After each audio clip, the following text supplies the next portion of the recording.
Yeah, I did understand his legacy in a way which maybe others didn't. I mean, there was enough.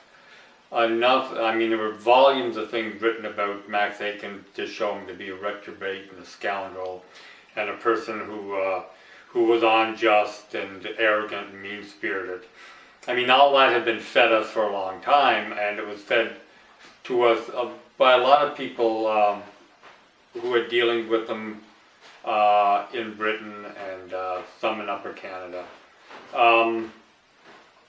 But there was a counterbalance there that wasn't shown very often. And the counterbalance was that he could be extremely generous. He was extremely bright. He was extremely gracious at times.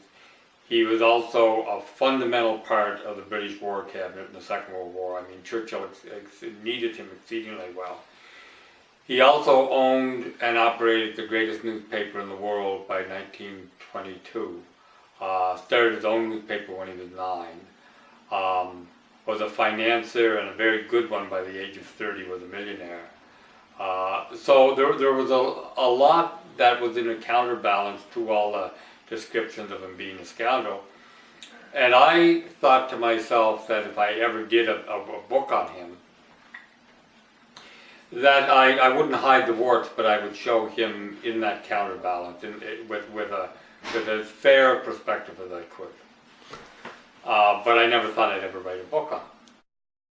And then I got a call one day from John Ross and Saul and Adrian Clarkson, and they said, "Come on, could you come down to the house? We'd like to talk to you. We're doing this series, though." So I went down to the house and I talked to them, and they said, "We'd like you to do a book on an extraordinary Canadian who's a New Brunswicker." So I thought about it. I mentioned a few names, and they said, "Well, no, that's not who we're really thinking of." And I said, "Well, who the heck are you thinking of?" And they said, "Well, we're thinking of Max Aitken or Beaverbrook." I said, "Well, of course." I said, "I grew up 2 streets from the old man's library where he grew up."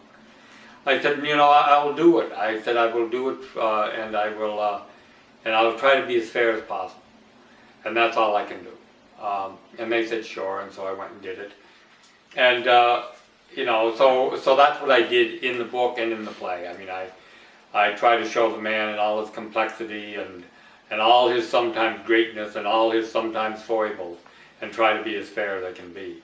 And I think that in a way, I think I succeeded. I think I did an okay job.